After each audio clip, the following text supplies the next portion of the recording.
현우야, 이게 무슨 일이야? 선자는 가슴이 찢어지는 고통을 느꼈다. 어딘가 낯익은 목소리, 표정 없는 얼굴이 말했다. 고객님, 긴급한 보안 문제가 발생했습니다. 지금 즉시 계좌를 확인해 주셔야 합니다. 그 순간 어머니는 멈췄다. 그 목소리는 내 아들 현우가 왜?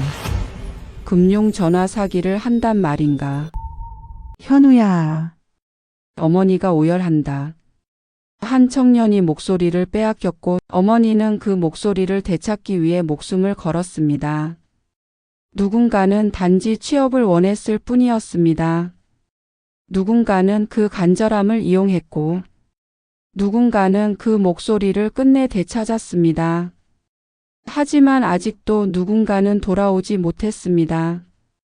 해외 취업 그 문을 열기 전 반드시 한 번 더 확인해 주세요. 여러분의 목소리가 누군가의 간절한 귀환이 되지 않기를 바랍니다. 이건 한 엄마가 끝까지 쫓아간 아들의 진실입니다. 이야기가 궁금하셨다면 무료 구독과 좋아요를 눌러주시고 어디서 듣고 계신지 댓글로 남겨주세요. 그럼 이야기 시작하겠습니다. 새벽 5시 알람이 울리기도 전에 김현우는 눈을 떴다. 어차피 잠이 오지 않았다. 27살 청년의 방은 좁았고 벽에는 낡은 달력이 걸려 있었다. 빨간 동그라미가 쳐진 날짜들 모두 면접 날이었고 모두 지나갔다. 핸드폰을 켰다. 새벽 같은 시간인데도 알림이 하나 떠 있었다.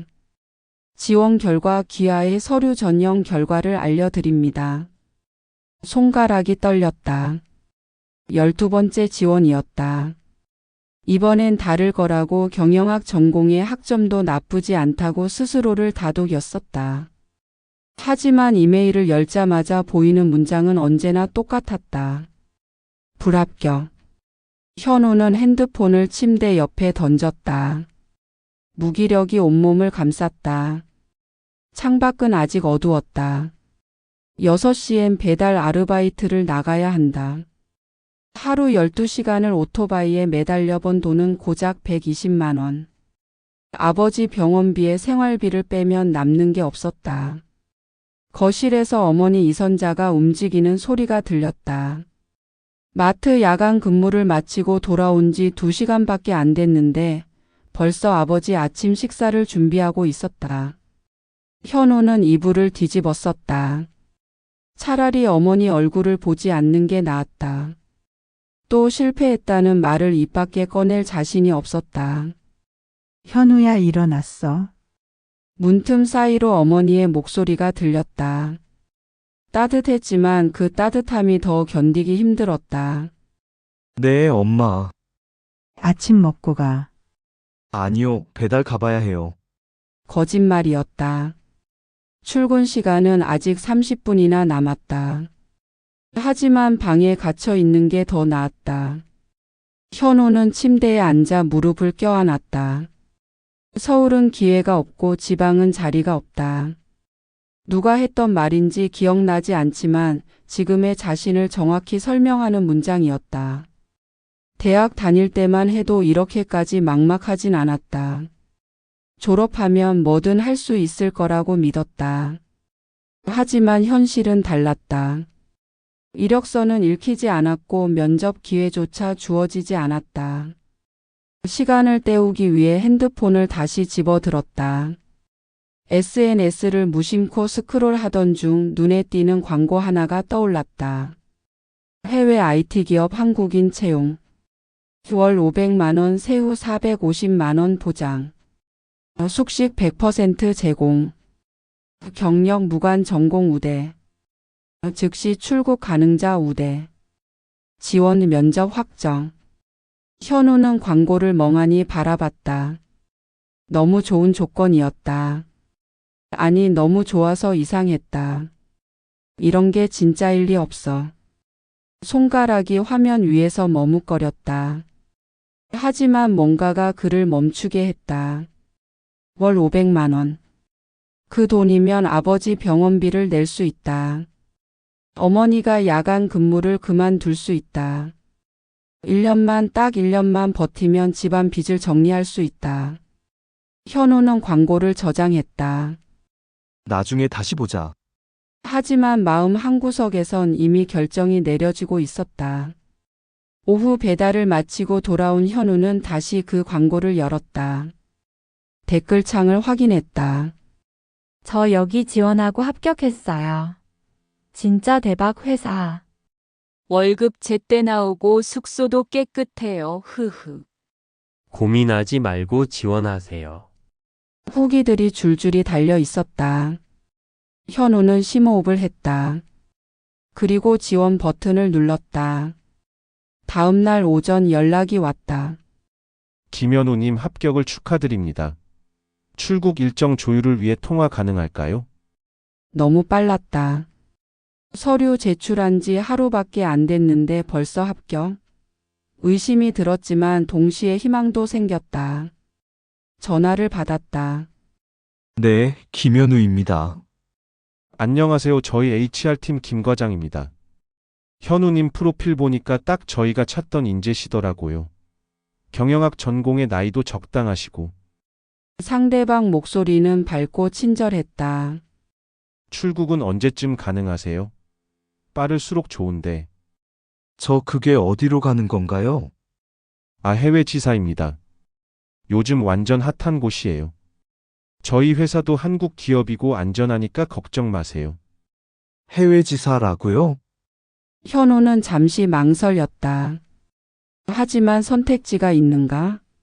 국내에선 문조차 열리지 않았다. 일주일 후 가능할까요? 오케이. 항공권이랑 비자는 저희가 다 처리해 드릴게요. 준비물은 여권이랑 간단한 짐만 챙겨 오시면 돼요. 통화가 끝났다. 현우는 핸드폰을 내려다봤다. 가슴이 두근거렸다. 두려움인지 기대인지 알 수 없었다. 그날 저녁 현우는 어머니에게 말했다. 엄마, 응? 저 해외 취업됐어요. 선자는 설거지하던 손을 멈췄다. 천천히 돌아봤다. 해외? 네. 월급도 괜찮고 숙식도 제공된대요. 선자의 얼굴에 복잡한 감정이 스쳤다. 기쁨, 불안, 걱정. 아들아 괜찮은데 맞아? 네 한국 회사래요. 괜찮을 거예요. 선자는 현우의 눈을 오래 들여다봤다. 아들의 눈에는 오랜만에 빛이 돌아와 있었다. 그래. 내가 결정했으면 엄마는 믿는다. 현우는 고개를 숙였다. 이번엔 진짜 기회일지도 몰라요, 엄마. 일주일 후 현우는 인천공항에 섰다. 손수 싼 도시락을 가방에 넣어 주었다. 아들아 이상하면 바로 연락해. 네, 엄마. 포옹했다. 현우는 탑승구로 걸어갔다. 뒤돌아보니 어머니가 손을 흔들고 있었다. 그는 몰랐다. 이 선택이 자신과 어머니의 인생을 송두리째 바꿀 거라는 걸. 현우가 출국한 첫날 밤 이선자는 잠을 이루지 못했다. 아들이 보낸 마지막 문자가 머릿속을 맴돌았다. 엄마 공항 도착했어. 곧 출국할게. 그 이후로 연락이 없었다. 선자는 스스로를 다독였다. 비행 중이겠지, 도착하면 연락 오겠지. 하지만 다음 날도, 그 다음 날도 아들에게선 아무 소식이 없었다. 이틀째 되는 날 선자는 참지 못하고 전화를 걸었다. 고객님께서 전화를 받지 않고 있습니다. 3번, 5번, 10번 계속 같은 멘트만 흘러나왔다. 문자를 보냈다.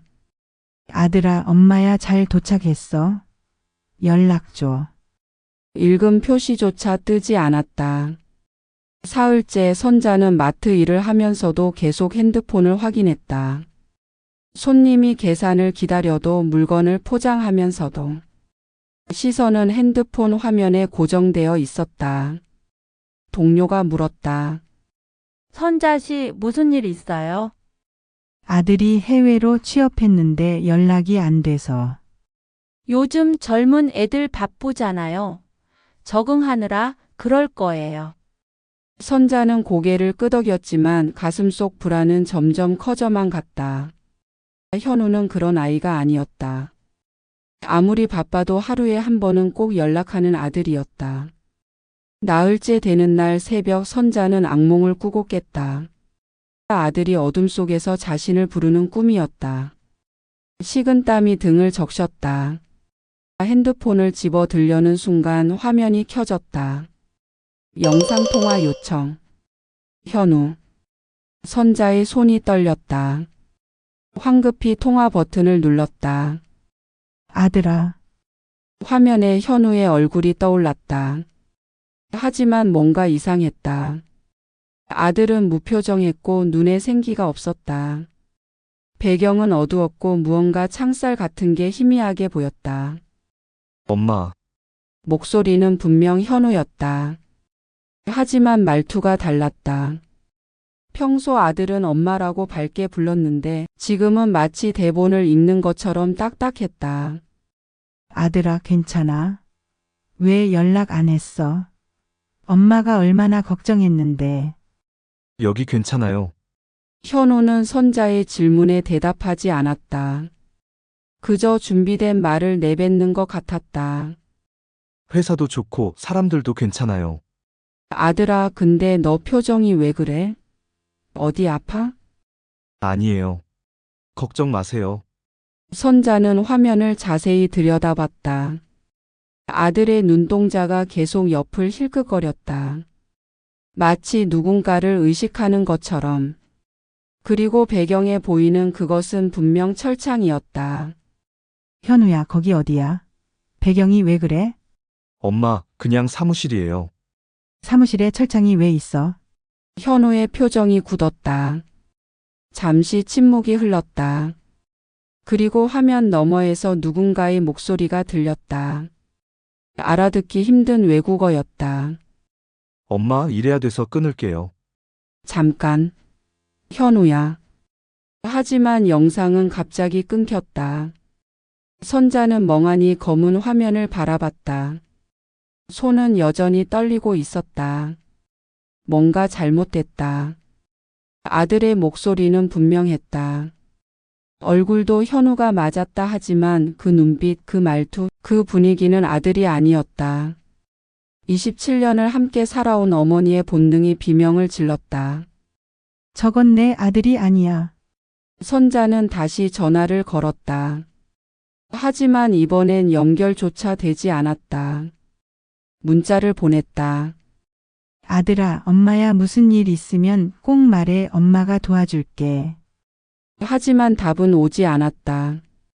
다음 날 선자는 마트 일을 쉬고 경찰서를 찾아갔다. 저희 아들이 해외에서 뭔가 이상해요. 어떻게 이상하신데요? 영상 통화를 했는데 배경에 철창 같은 게 보였어요.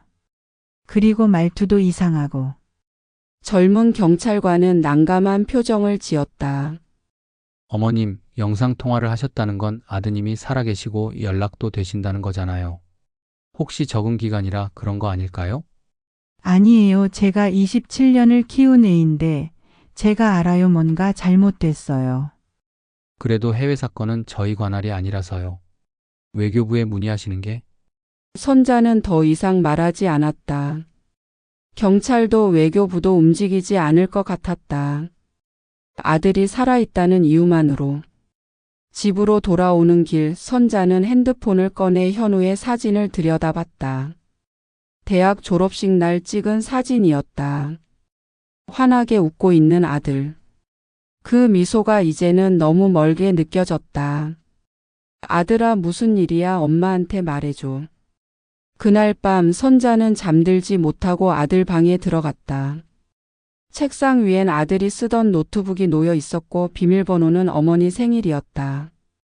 브라우저 기록을 뒤졌다.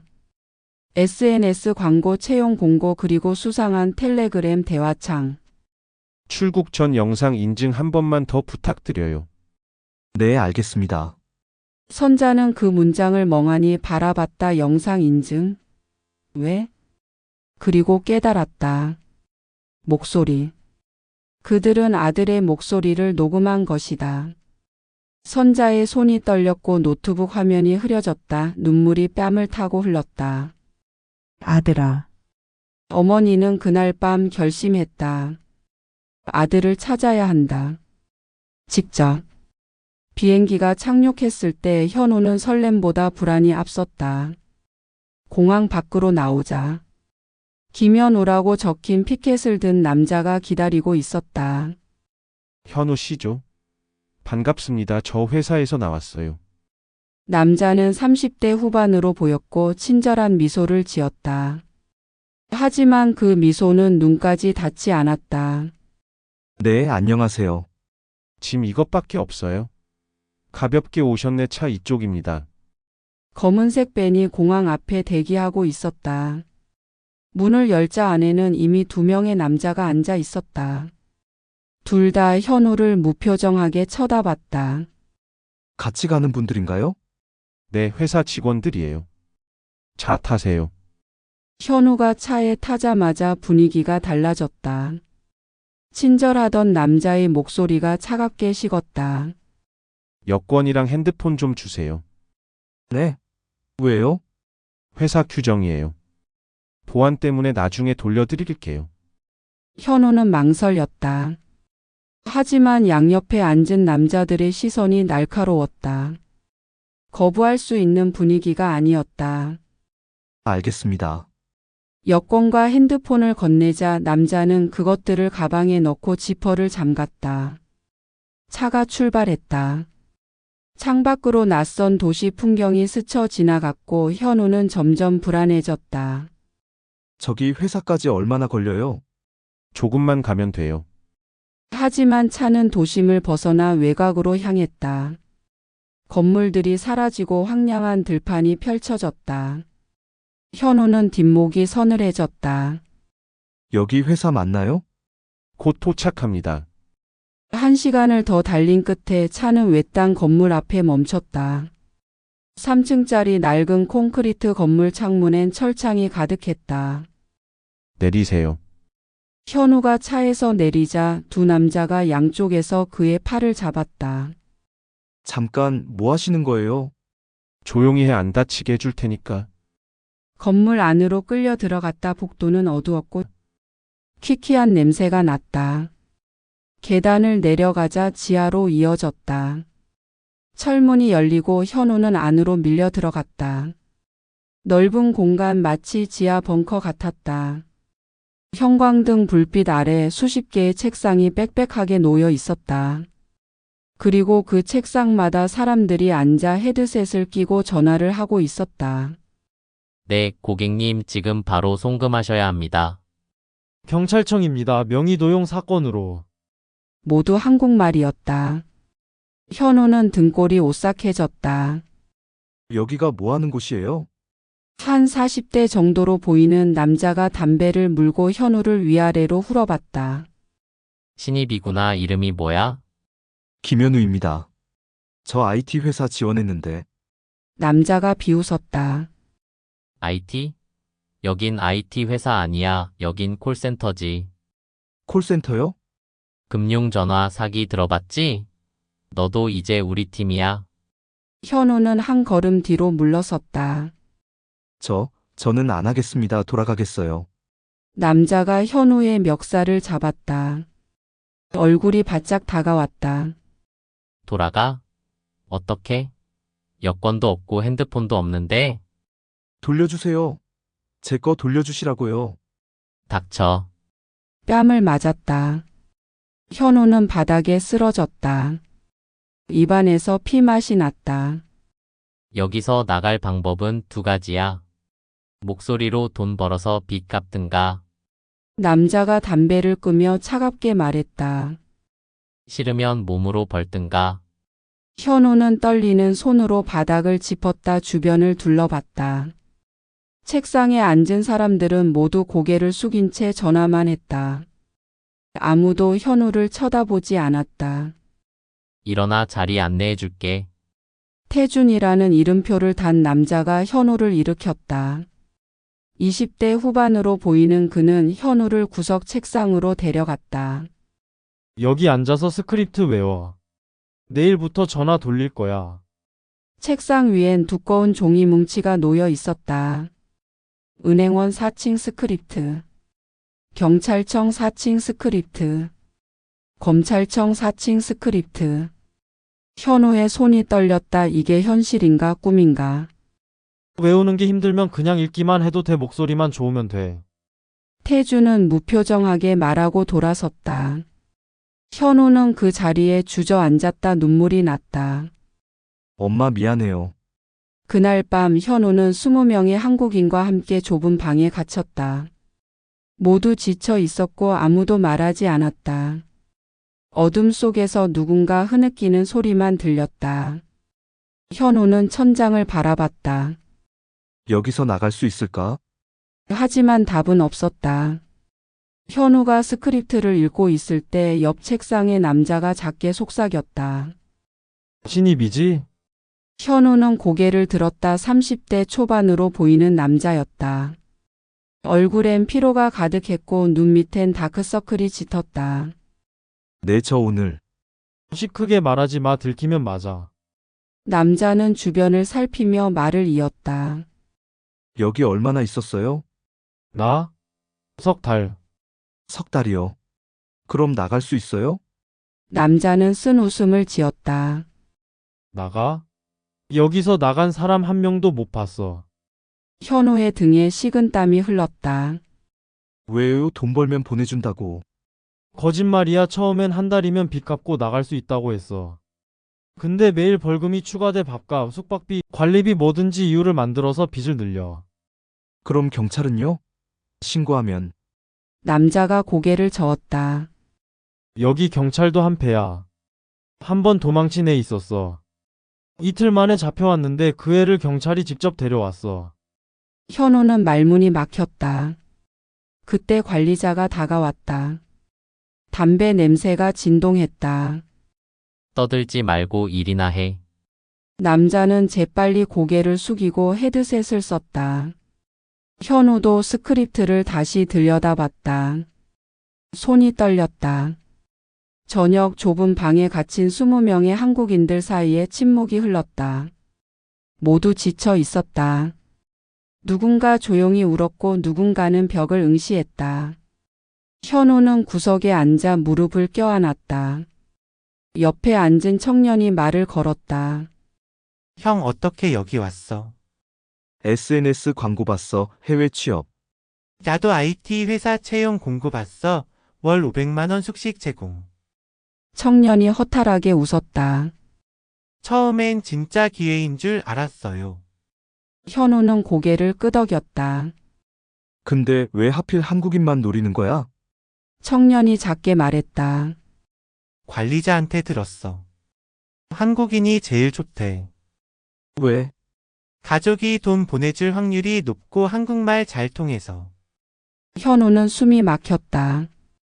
그리고 여기 조직 구조가 탄탄해. 현지 조폭이랑 부패한 공무원들이 결탁했어. 경찰도 이민국도 다 연결되어 있어. 그럼 정말 나갈 수 없는 거야? 청년은 대답하지 않았다. 그냥 천장을 바라볼 뿐이었다. 다음 날 아침 현우는 책상 앞에 앉았다.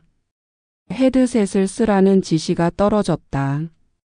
관리자가 뒤에 서서 감시했다. 오늘부터 실전이야. 이 번호로 전화 걸어. 스크립트대로만 읽으면 돼. 현우 앞에 종이 한 장이 놓였다. 전화번호와 이름이 적혀 있었다.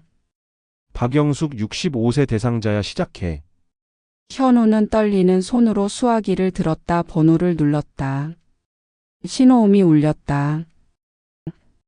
받지마, 제발 받지마. 하지만 전화는 연결됐다. 여보세요? 노인의 목소리였다. 현우는 입이 떨어지지 않았다. 뭐해? 빨리. 관리자가 뒤에서 등을 쳤다. 여보세요. 한국은행입니다. 네? 고객님 명의로 대출 사기 의심건이 접수되어서요. 스크립트를 읽는 현우의 목소리는 떨렸다.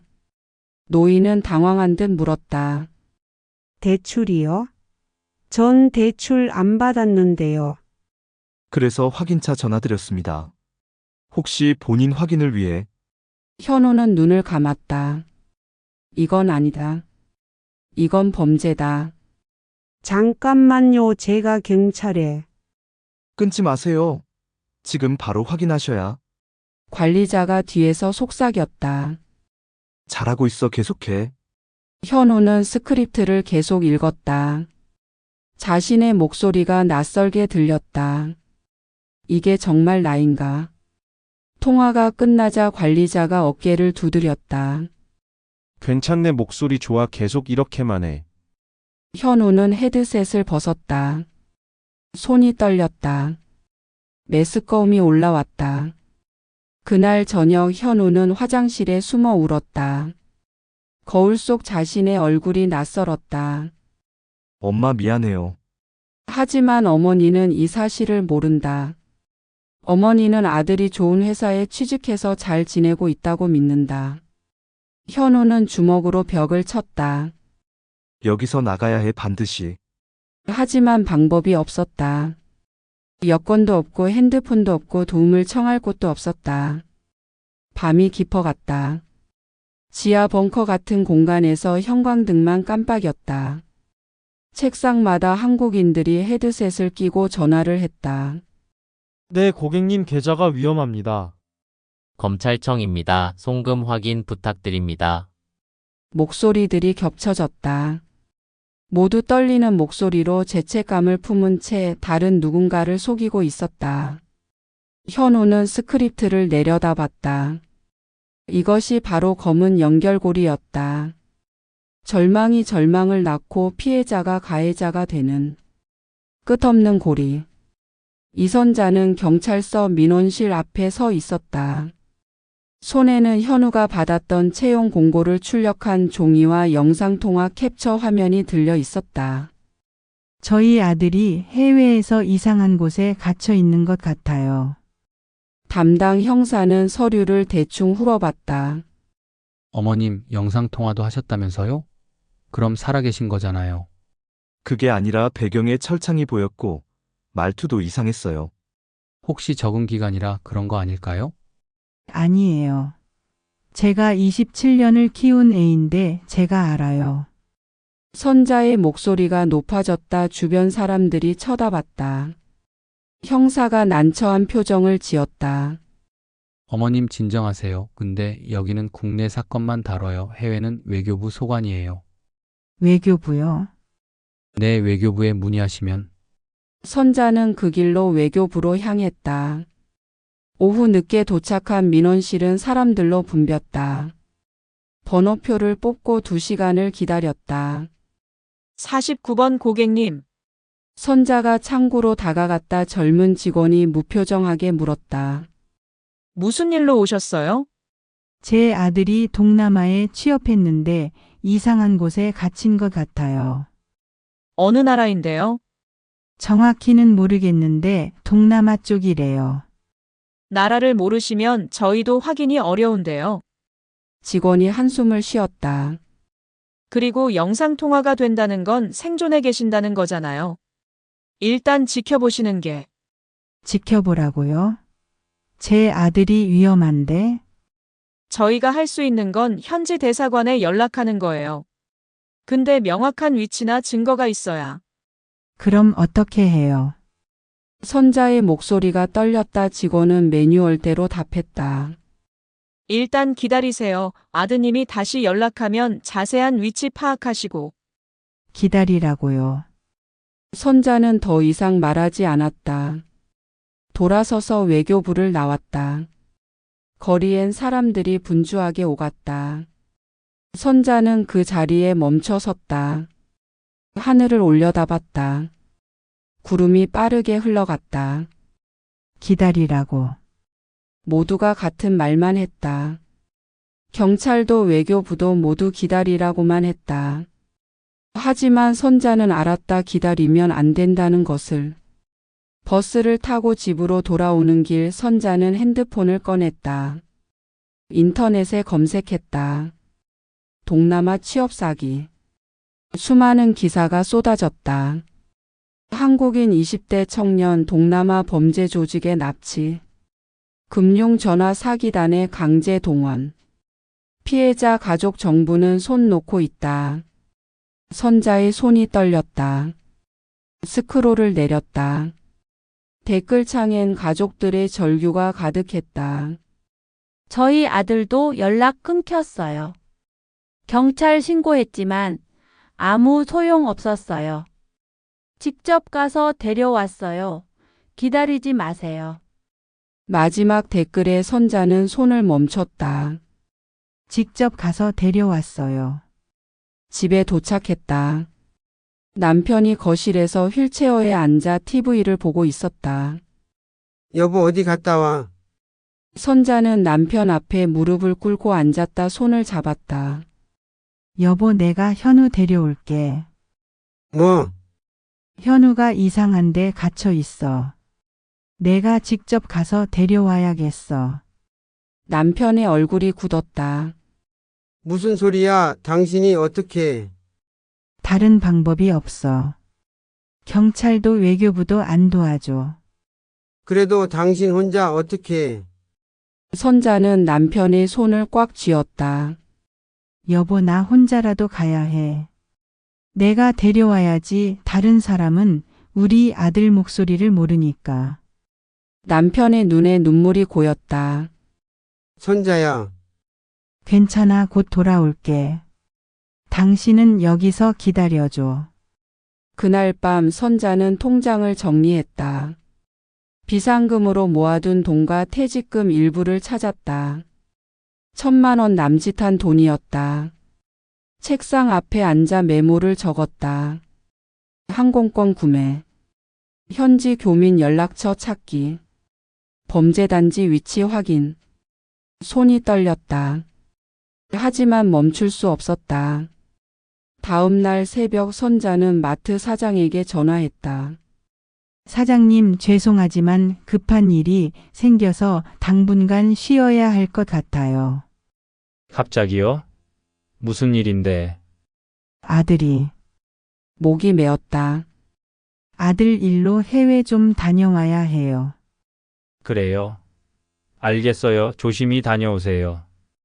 전화를 끊었다. 선자는 노트북을 열었다. 항공권 검색 화면이 떴다. 인천 동남아 주요 도시. 푸놈펜, 방콕, 하노이. 어디로 가야 할까? 현우가 정확히 어디 있는지도 몰랐다. 하지만 선자는 포기하지 않았다. 하나씩 검색했다. 현지 한인의 교민단체 피해자 가족 모임. 그리고 찾았다. 동남아 범죄 피해자 가족 카페. 선자는 가입 신청을 했다. 몇 시간 후 승인이 났다. 게시판에 글을 올렸다. 제목 아들을 찾고 있습니다. 제 아들 김현우 27세가 해외 취업 사기로 동남아 어딘가에 갇혀 있습니다. 직접 가서 찾으려고 합니다. 도움 주실 분 있나요? 댓글이 달리기 시작했다. 저도 아들 찾아서 다녀왔어요. 연락 주세요. 현지 브로커 소개해드리기요. 조심하세요. 위험해요. 선자는 댓글 하나하나에 답장을 달았다. 밤이 깊어갔다. 남편이 방문을 열었다. 여보, 자야지. 조금만 더. 선자야, 정말 갈 거야. 선자는 남편을 돌아봤다. 눈빛이 단단했다. 응, 갈 거야. 우리 아들 기다리고 있을 거야. 남편은 더 이상 말하지 않았다. 그저 선자의 어깨에 손을 올렸다. 일주일 후 선자는 인천공항에 서 있었다. 손에는 현우 사진이 든 지갑과 여권, 그리고 모든 돈이 들어있는 가방. 탑승 안내 방송이 흘러나왔다. 선자는 탑승구로 걸어갔다. 뒤돌아보지 않았다. 어머니는 기다리지 않았다. 어머니는 움직였다. 비행기가 착륙했다. 선자는 창밖을 내다봤다. 낯선 도시의 불빛이 어둠 속에서 반짝였다. 심장이 빠르게 뛰었다. 현우야, 엄마가 왔어. 공항 밖으로 나오자 뜨거운 공기가 얼굴을 덮쳤다. 습도가 높았고 낯선 언어들이 사방에서 들려왔다. 선자는 가방을 꽉 껴안았다. 미리 연락했던 교민 단체 사람을 찾았다. 하지만 약속 장소에 아무도 없었다. 선자는 핸드폰을 꺼냈다. 문자가 와 있었다. 죄송합니다. 급한 일이 생겨서 못 나가요. 선자의 얼굴이 굳었다. 어떡하지? 혼자서 어디로 가야 하나? 그때 누군가 다가왔다. 혹시 한국 분이세요? 20대 후반으로 보이는 남자였다. 선글라스를 쓰고 캐주얼한 옷차림이었다. 네, 그런데요. 아, 저도 한국 사람이에요. 여기 사시나 봐요? 아니요, 저 아들 찾으러 왔어요. 남자의 표정이 진지해졌다. 아들이요? 혹시 취업 사기? 선자는 고개를 끄덕였다. 남자가 한숨을 쉬었다. 요즘 그런 사건 많아요. 제가 여기서 3년째 사는데 그런 가족분들 많이 봤어요. 정말요? 그럼 혹시 도와주실 수 있나요? 물론이죠. 제가 현지 사정 잘 아니까 일단 안전한 곳으로 모시고 차근차근 얘기해요. 선자는 안도의 한숨을 쉬었다. 감사합니다. 정말 감사해요. 괜찮아요. 어머니 혼자 오시느라 얼마나 힘드셨어요. 남자는 선자를 택시에 태웠다. 차가 출발했다. 선자는 가방을 무릎에 올리고 꽉 잡았다. 저기 혹시 제 아들 사진 좀 봐주실 수 있어요? 본 적 있으신가? 그럼요. 보여주세요. 선자가 지갑에서 현우 사진을 꺼내려는 순간 차가 한적한 골목으로 들어섰다. 선자는 창밖을 봤다. 불안감이 엄습했다. 여기 어디예요? 아, 제가 아는 카페가 있어요. 거기서 얘기하는 게 좋을 것 같아서. 차가 멈췄다. 하지만 주변엔 카페가 보이지 않았다. 그저 어두운 골목뿐이었다. 저기 카페가 어디? 순간 남자의 손이 선자의 가방을 낚아챘다. 뭐 하는 거예요? 조용히 해. 소리 지르면 다쳐.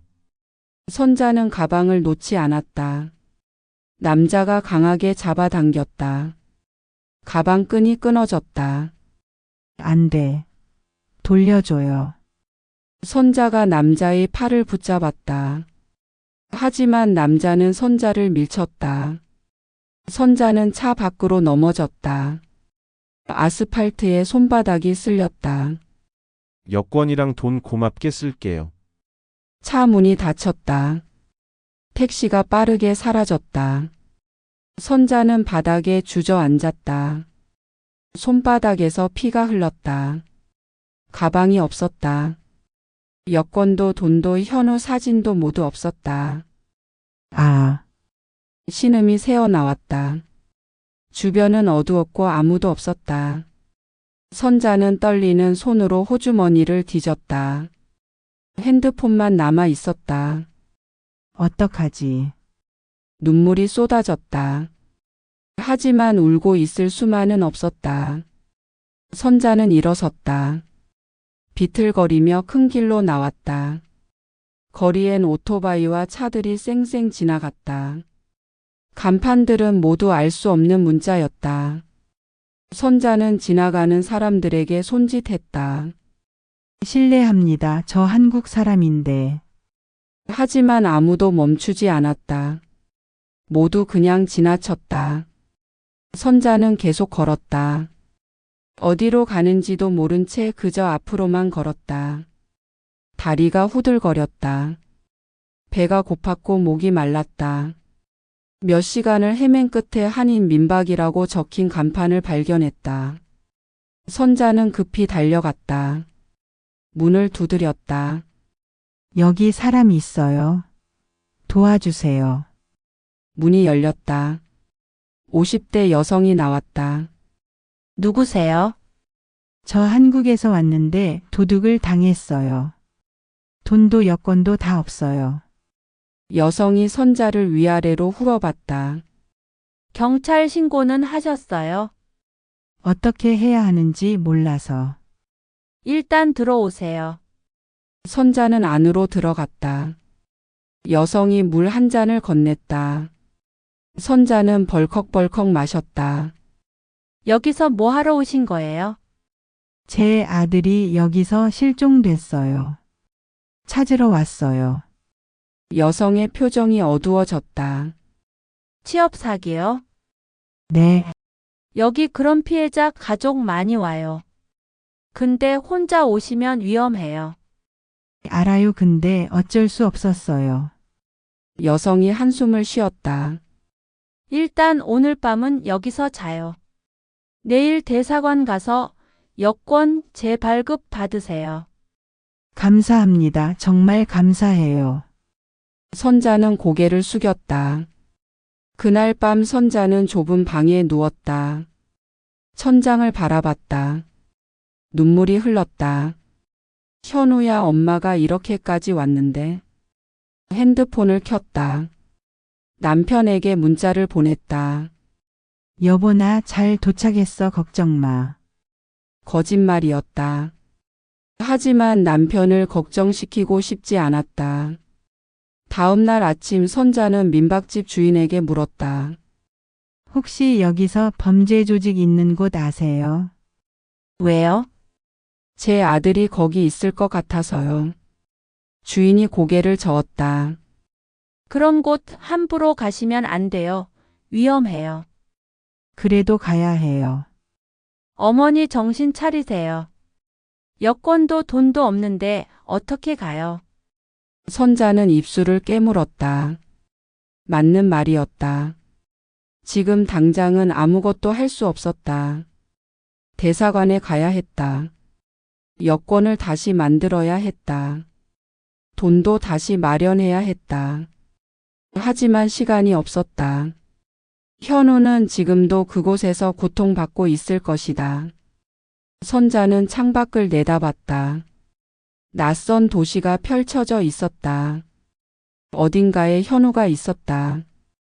현우야, 조금만 기다려. 엄마가 꼭 찾을게. 하지만 그 약속이 지켜질 수 있을까? 선자는 알 수 없었다. 대사관에서 나온 선자는 거리를 걷다가 비틀거렸다. 머리가 어지러웠다. 아침부터 아무것도 먹지 못했다. 여권 재발급은 일주일이 걸린다고 했다. 일주일. 너무 길었다. 괜찮으세요? 누군가 선자를 붙잡았다. 50대 남자였다. 얼굴엔 주름이 깊었고 눈빛은 선했다. 괜찮아요, 제가. 선자가 다시 비틀거렸다. 남자가 선자를 의자에 앉혔다. 물 좀 마세요. 남자가 페트병을 건넸다. 선자는 물을 마셨다. 숨이 돌아왔다. 감사합니다. 제 택시 저기 있어요. 어디 가실 때 있어요? 선자는 고개를 저었다. 저 한국에서 왔는데 어제 도둑을 당했어요. 남자의 얼굴이 굳었다. 또 당하셨군요. 요즘 한국 분들 노리는 사기꾼 많아요.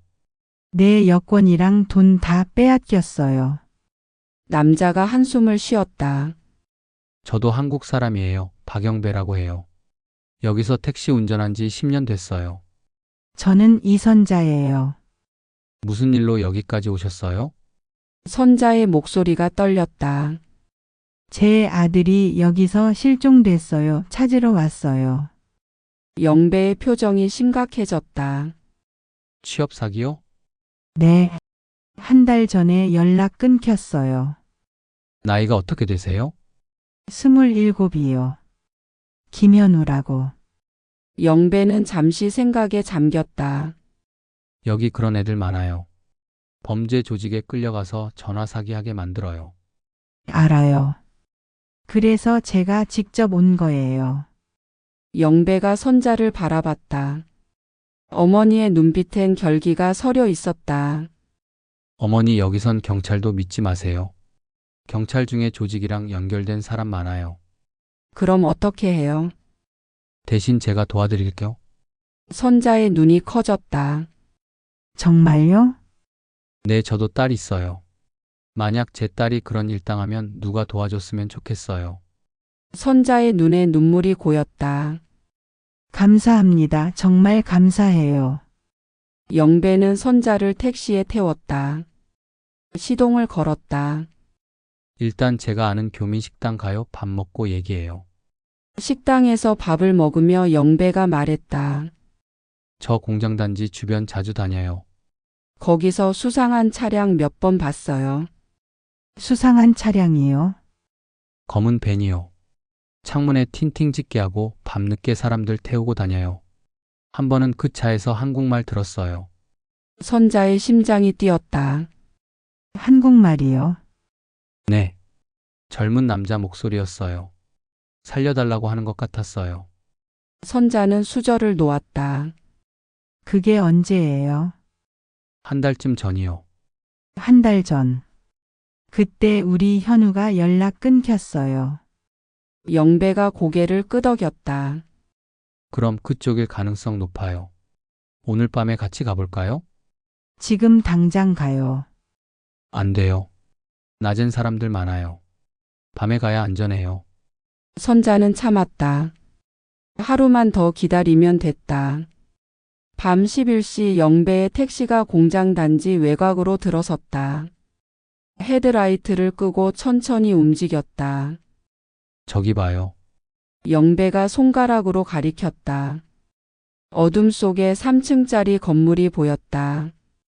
창문마다 철창이 있었고 내부엔 불이 환하게 켜져 있었다. 밤 11시인데 불이 다 켜져 있네요. 이상하죠? 보통 이 시간엔 공장 문 닫는데. 차를 더 가까이 대었다. 건물 뒤편에 쓰레기가 쌓여 있었다. 영배가 차에서 내렸다. 제가 확인하고 올게요. 저도 가요. 위험해요. 괜찮아요. 두 사람은 조심스럽게 건물로 다가갔다. 쓰레기 더미를 뒤졌다. 플라스틱 박스, 음식물 쓰레기, 그리고 이거 봐요. 선자가 박스 하나를 집어들었다. 거기엔 한글로 쓰여 있었다. 한국은행. 선자의 손이 떨렸다. 이게 왜 여기? 영배가 주변을 살폈다. 더 뒤지자 전화 스크립트가 적힌 종이들이 나왔다. 고객님 계좌가 위험합니다. 경찰청입니다. 선자는 종이를 움켜쥐었다. 여기야, 여기가 맞아. 그때 건물 안에서 목소리가 들렸다. 창문 틈으로 새어 나왔다. 네, 고객님 지금 바로 확인해야 합니다. 송금 부탁드립니다. 모두 한국말이었다. 선자는 창문 쪽으로 다가갔다. 철창 사이로 안을 들여다봤다. 형광등 불빛 아래 수십 명의 사람들이 책상에 앉아 헤드셋을 끼고 전화하고 있었다. 모두 지쳐 보였다. 그리고 그중 한 명. 선자의 숨이 멎었다. 짧은 머리, 마른 체격, 고개를 숙인 채 전화하는 뒷모습. 현우야. 선자가 철창을 붙잡았다. 손이 떨렸다. 눈물이 쏟아졌다. 저기야, 저 안에 현우가 있어. 영배가 선자를 급히 끌었다. 조용히 하세요. 들키면 안 돼요. 하지만 우리 아들이. 알아요. 근데 지금 들어가면 우리도 위험해요. 일단 나가서 계획 세워요. 선자는 억지로 발걸음을 뗐다. 건물을 벗어났다. 택시로 돌아왔다. 차 안에서 선자는 울었다. 영배가 등을 쓸어 주었다. 찾았어요. 어머니 아드님 찾았어요. 근데 어떻게 데려와요? 저기 경비도 있고 철창도 있고. 방법 있어요. 제가 아는 사람 있어요. 누구요? 탈출한 사람이요. 저번에 태워준 적 있어요. 그 사람한테 물어보면 방법 알 거예요. 선자는 고개를 끄덕였다. 빨리 연락해 주세요, 제발. 영배는 핸드폰을 꺼냈다. 누군가에게 전화를 걸었다. 여보세요. 저 영배예요. 도움 좀 필요해요. 통화가 이어졌다.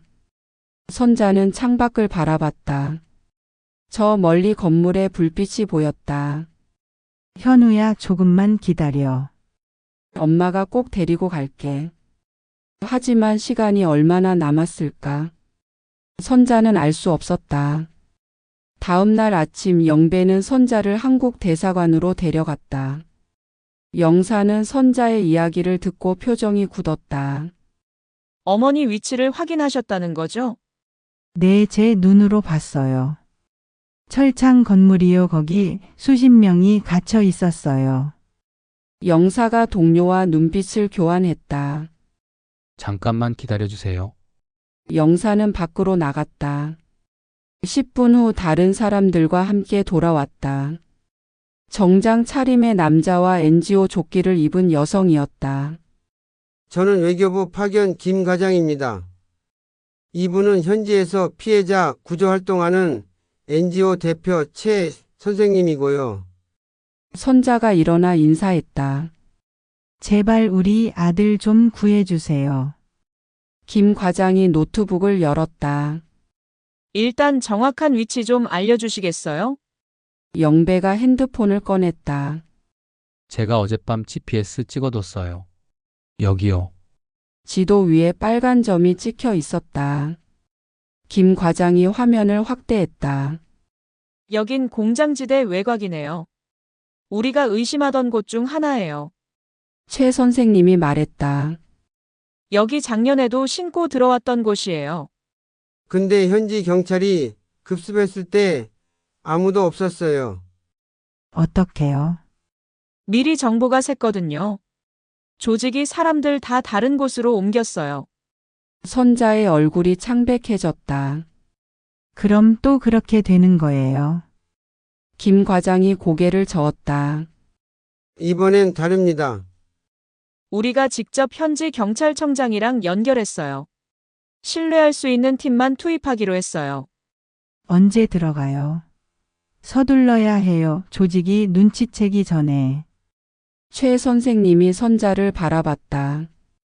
어머니 한 가지 약속해 주세요. 네? 작전 누설되면 아이들 다 사라집니다. 절대 외부에 말하시면 안 돼요. SNS도 안 되고 한국 가족들한테도 안 돼요. 선자가 고개를 끄덕였다. 약속할게요. 그냥 빨리 구해주세요. D-데이는 3일 후 새벽 4시입니다. 3일. 그 시간이 너무 길게 느껴졌다. 같은 시각 지하 벙커. 현우는 화장실 환기구를 올려다봤다. 좁았지만 사람 하나 지나갈 순 있을 것 같았다. 옆에서 태준이 속삭였다. 형 진짜 할 거야? 응, 더 기다리면 우리 다 죽어. 근데 밖으로 나가도 여권 없으면. 일단 나가야지. 여기 있으면 끝이야. 현우는 며칠 전부터 관찰해 왔다. 새벽 3시에서 4시 사이 관리자들이 교대하는 시간이 있었다. 그때 10분 정도 감시가 느슨해졌다. 언제 할 건데? 모레 새벽. 태준이 놀라서 현우를 봤다. 그렇게 빨리? 조직이 우릴 다른 곳으로 옮긴다는 소문 들었어. 지금 아니면 기회 없어. 현우는 환기구 나사를 살폈다. 플라스틱 수저로 조금씩 풀고 있었다. 이틀이면 충분했다. 형 나도 같이 갈게. 넌 안 돼. 왜? 너 다리 다쳤잖아. 뛸 수 없어. 태준의 표정이 어두워졌다. 지난주 구타당하면서 다리를 다쳤다. 절뚝거렸다. 형 혼자 보내기 싫어. 괜찮아. 내가 나가서 경찰 데려올게. 그때까지만 버텨. 태준이 고개를 숙였다. 형 조심해. 그날 밤 조직 관리자들이 모였다. 보스가 지도를 펼쳤다. 경찰이 움직이고 있다는 첩보가 들어왔어. 어디서요? 대사관 쪽에서 수상한 움직임 포착됐어. 우리 감시하는 것 같아. 관리자 중 한 명이 물었다. 그럼 어떻게 할 겁니까? 애들 이송한다. 모레 새벽에 다른 거점으로 옮겨. 전부 다요? 응. 한 명도 남기지 마. 일단 옮기고 상황 지켜보자. 관리자들이 고개를 끄덕였다. 차량 준비하고 새벽 3시 출발이다. 이틀 후 선자는 잠을 이룰 수 없었다. 민박집 방에 앉아 시계만 바라봤다. 밤 11시. 자정. 새벽 1시. 핸드폰이 울렸다. 김 과장이었다. 어머니 준비됐어요. 이 시간 후 작전 들어갑니다. 네, 알겠습니다. 어머니는 안전한 곳에 계셔야 해요. 아니요. 저도 갈래요. 위험해요. 괜찮아요. 제 아들인데 제가 가야죠. 김 과장이 한숨을 쉬었다. 알겠습니다. 대신 차 안에만 계셔야 해요. 선자는 옷을 입고 밖으로 나갔다. 영배에 택시가 기다리고 있었다. 어머니 타세요. 택시는 어둠 속을 달렸다. 선자의 심장은 미친 듯이 뛰었다. 현우야, 엄마가 간다. 새벽 3시 50분. 지하 벙커 현우는 환기구 앞에 섰다. 나사는 어제 다 풀어놨다. 이제 올라가기만 하면 됐다. 태준이 현우의 손을 잡았다. 형 꼭 성공해. 곧 만나. 현우는 환기구로 올라갔다. 좁았다. 온몸을 비틀어 기어갔다. 어둠 속에서 앞이 보이지 않았다. 10분을 기어가자 빛이 보였다. 밖이었다. 현우는 환기구 덮개를 밀었다. 뚜껑이 열렸다. 밖으로 나왔다. 차가운 공기가 폐를 채웠다. 성공했다. 현우는 건물에서 뛰어내렸다. 발목이 삐끗했지만 참았다. 계속 달렸다. 그때 건물 안에서 사이렌이 울렸다. 탈출자다. 잡아. 조명이 켜졌다. 관리자들이 쏟아져 나왔다. 현우는 어둠 속으로 뛰었다. 숨이 턱까지 찼다. 다리가 후들거렸다. 하지만 멈출 수 없었다. 저 멀리 헤드라이트가 보였다. 여러 대의 차량이 다가오고 있었다. 경찰이었다. 거기서. 관리자들이 뒤에서 소리쳤다. 하지만 현우는 경찰 차량을 향해 계속 달렸다. 살려주세요. 현우가 소리쳤다. 경찰차들이 멈췄다. 문이 열리고 경찰들이 쏟아져 나왔다. 손 들어. 현우는 바닥에 쓰러졌다. 경찰들이 현우를 둘러쌌다. 저 안에 사람들 갇혀 있어요. 빨리 구해주세요. 경찰들이 건물로 돌진했다. 선자는 차 안에서 그 광경을 봤다. 쓰러진 청년의 뒷모습. 현우야. 선자가 차 문을 열고 뛰어나갔다. 어머니 안 돼요. 영배가 말렸지만 선자는 달렸다. 현우에게 다가갔다.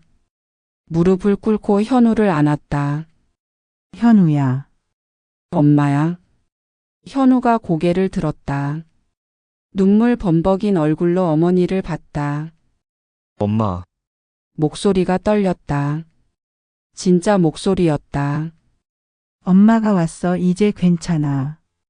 현우는 어머니 품에서 울었다. 선자도 울었다. 건물 안에선 경찰들의 고함 소리와 사이렌 소리가 뒤섞였다. 작전은 시작됐다. 건물 측면 경찰 특공대가 철문 앞에 집결했다. 폭파 전문가가 문틈에 폭약을 설치했다. 5분 후 진입합니다. 무전기에서 지시가 떨어졌다. 경찰들은 방패와 총을 들고 대기했다. 선자는 현우를 구급차에 태웠다. 현우는 온몸이 상처투성이었다. 손목엔 밧줄 자국이 선명했다. 엄마 안에 태준이 있어요. 태준이? 같이 있던 애요. 다리 다쳐서 못 나왔어요. 현우가 선자의 손을 꽉 잡았다. 태준이도 구해줘야 돼요, 제발. 선자가 고개를 끄덕였다. 경찰이 구할 거야, 괜찮아. 지하 벙커 안. 태준은 환기구를 올려다봤다. 현우가 탈출한 지 10분이 지났다. 이제 자기 차례였다. 의자를 쌓아 올라갔다. 다친 다리가 욱신거렸다. 이를 악물고 환기구로 기어 올라갔다. 저기다. 또 도망치려는 놈이 있다. 관리자가 소리쳤다. 태준을 향해 달려왔다. 안 돼. 태준은 환기구로 몸을 밀어 넣었다. 하지만 관리자가 태준의 발을 잡았다. 놓아줘. 태준이 발버둥쳤다. 관리자가 끌어당겼다. 태준은 환기구 틀을 꽉 잡았다. 이 새끼가. 관리자가 강목을 들어 태준의 팔을 내리쳤다. 뼈가 부러지는 소리가 났다. 아, 태준은 비명을 지르며 떨어졌다. 바닥에 쓰러졌다. 팔에서 피가 쏟아졌다. 감히 도망쳐?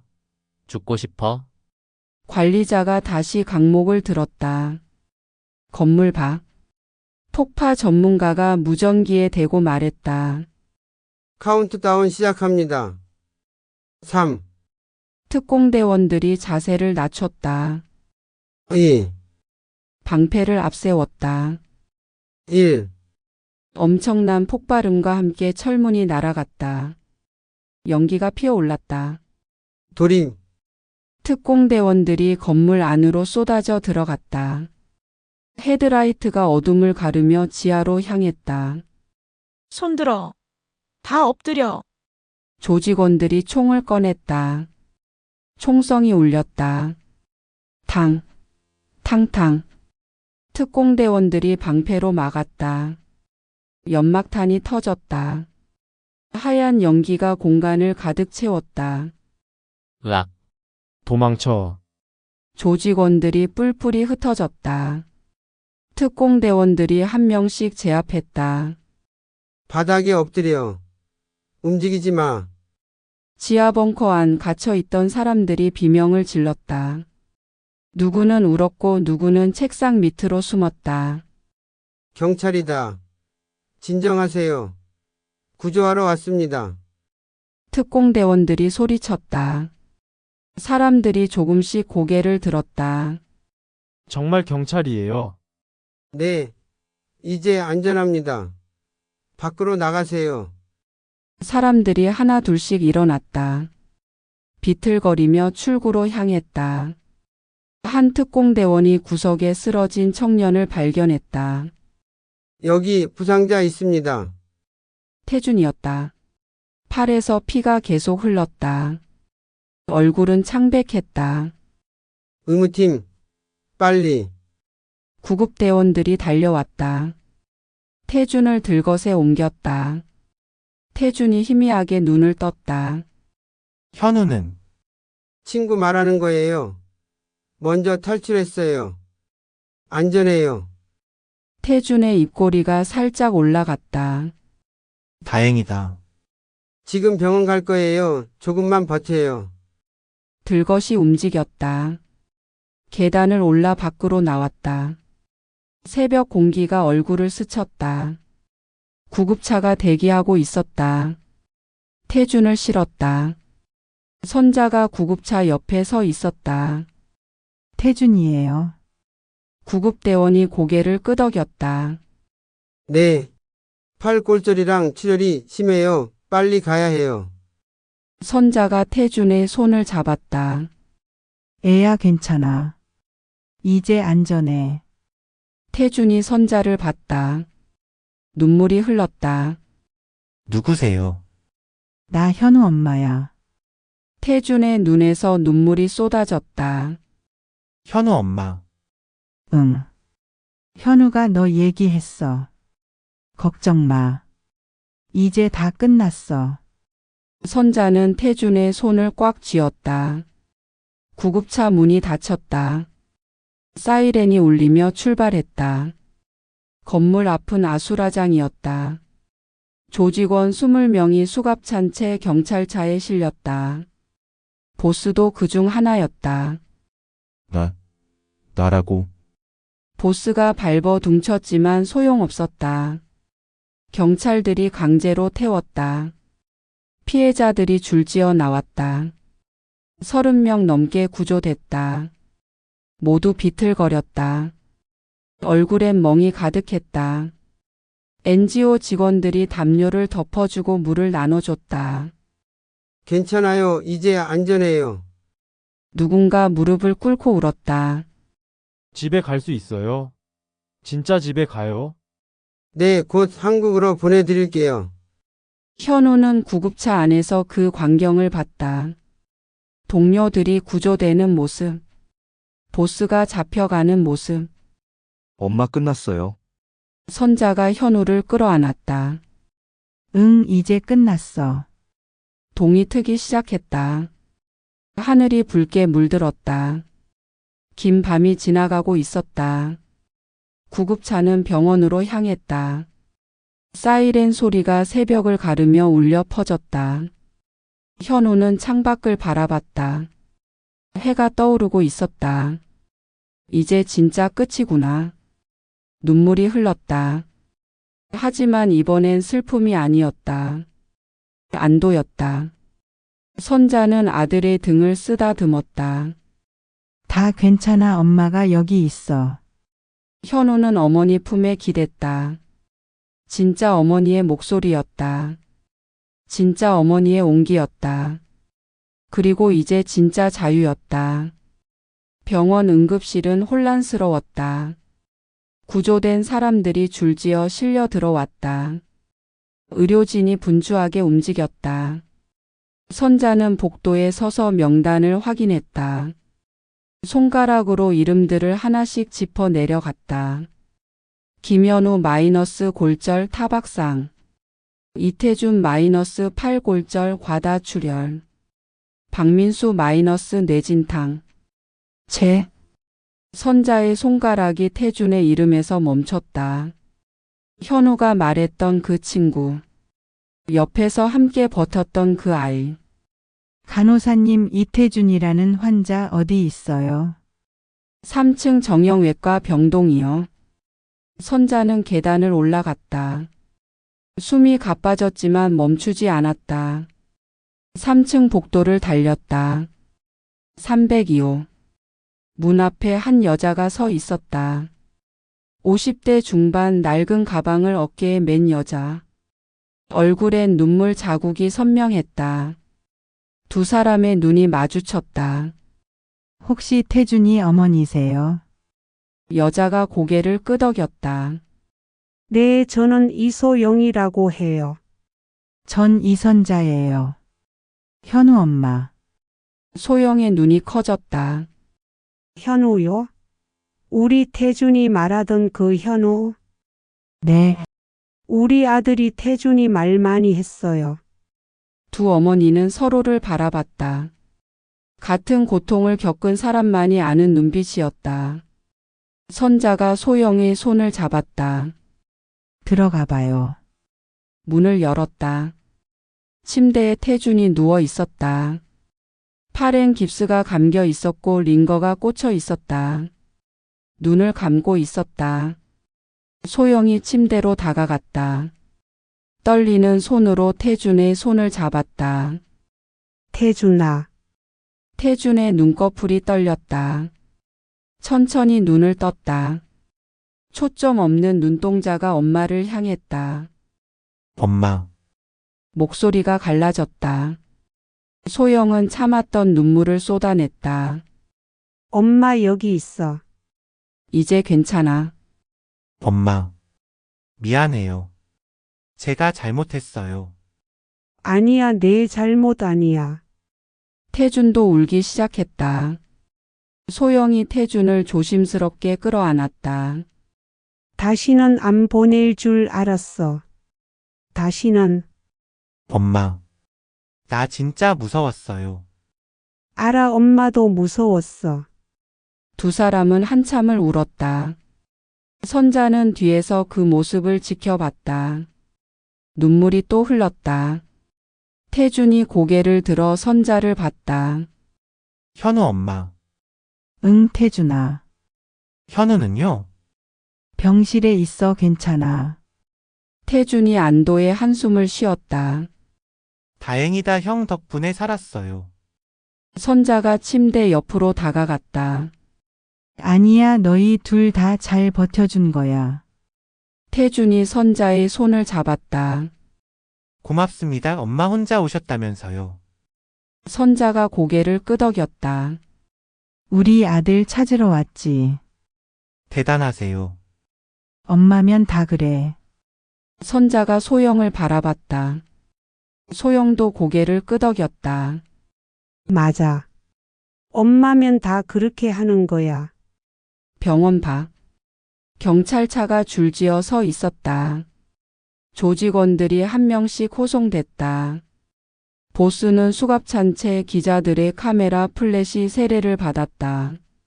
할 말 있습니까? 기자가 마이크를 들이댔다. 보스는 고개를 숙였다. 부패한 경찰 3명도 체포됐다. 그들은 얼굴을 가리며 경찰차에 실렸다. 영배는 차 안에서 그 광경을 지켜봤다. 눈가가 촉촉했다. 됐다, 드디어 됐어. 10년간 택시를 몰며 수없이 목격했던 범죄들. 도와주지 못했던 사람들. 이제야 끝이 났다. 2주 후 인천공항. 현우와 태주는 휠체어에 앉아 입국장으로 나왔다. 선자와 소영이 옆에서 밀어줬다. 공항엔 기자들이 가득했다. 카메라 플래시가 터졌다. 여기요. 이쪽 봐주세요. 현우 씨, 소감 한마디. 현우는 눈부심에 눈을 찡그렸다. 선자가 현우 앞을 막아섰다. 우리 아들 아직 회복 중이에요. 조금만 배려해 주세요. 하지만 기자들은 계속 질문을 쏟아냈다. 어머니 왜 혼자 가셨나요? 선자가 마이크를 잡았다. 떨리는 목소리로 말했다. 제가 가야 했어요. 왜요? 선자의 눈에 눈물이 고였다. 그 목소리는 내가 가장 사랑하는 가족의 목소리였어요. 어떤 목소리요? 27년간 들어온 목소리요. 아침에 나 깨우던 목소리, 밥 먹겠다고 하던 목소리, 엄마 사랑한다고 하던 목소리. 선자의 목이 메었다. 그 목소리를 누가 훔쳐갔어요? 가짜로 만들어서 다른 사람들 속이는 데 썼어요. 기자들이 조용해졌다. 전 그 목소리를 되찾으러 간 거예요. 내 아들의 진짜 목소리를. 현우가 휠체어에서 어머니의 손을 잡았다. 엄마, 선자가 고개를 숙이고 울었다. 소영이 옆에서 선자의 어깨를 감싸 안았다. 태준도 눈물을 훔쳤다. 공항은 잠시 침묵에 잠겼다. 카메라 셔터 소리만 들렸다. 3개월 후 작은 카페에서 현우와 태준이 마주 앉았다. 두 사람 다 많이 회복했다. 현우의 골절은 나았고 태준의 팔도 깁스를 풀었다. 형 요즘 어때? 조금씩 나아지고 있어. 너는? 저도요, 악몽은 아직 꾸지만. 나도 그래. 두 사람은 쓴 웃음을 지었다. 근데 형 취업은? 아직 알아보는 중이야. 쉽진 않네. 저도요, 이력서 내면 그 일 때문에 물어보더라고요. 현우가 고개를 끄덕였다. 그래도 우린 살아 돌아왔잖아. 맞아요. 태준이 커피를 한 모금 마셨다. 형, 우리 목소리 남아있어서 다행이에요. 응, 이 목소리로 다시 시작할 수 있잖아요. 현우가 태준을 바라봤다. 눈빛이 단단했다. 그래, 다시 시작하자. 두 사람은 손을 맞잡았다. 현우는 어머니가 있는 따뜻한 거실에서 TV를 보고 있었다. 동남아 금융전화 사기 조직 전원 검거. 피해자 37명 무사 귀국. 부패 공무원 5명 구속. 누군가는 단지 취업을 원했을 뿐이었습니다. 누군가는 그 간절함을 이용했고, 누군가는 그 목소리를 끝내 되찾았습니다. 하지만 아직도 누군가는 돌아오지 못했습니다. 그리고 오늘도 누군가는 같은 문 앞에 서 있습니다. 이 이야기는 실화를 바탕으로 한 창작 콘텐츠이며 영상 속 국가와 인물 단체는 실제와 무관합니다. 해외 취업 그 문을 열기 전 반드시 한 번 더 확인해 주세요. 여러분의 목소리가 누군가의 간절한 귀환이 되지 않기를 바랍니다. 선자와 현우가 집 거실에 앉아 있다. TV를 보며 웃고 있다. 현우가 말한다. 엄마, 배고파. 선자가 웃는다. 뭐 먹고 싶어? 엄마가 해주는 거 다 좋아. 선자가 현우의 머리를 쓰다듬는다. 그래, 엄마가 해줄게. 두 사람은 웃는다. 진짜 목소리로, 진짜 웃음으로, 그리고 진짜 사랑으로. 이야기를 들어주셔서 감사합니다. 무료 구독과 좋아요를 눌러주시면 더 좋은 사연으로 만나 뵙겠습니다. 행복하시고 건강하세요. 사랑합니다.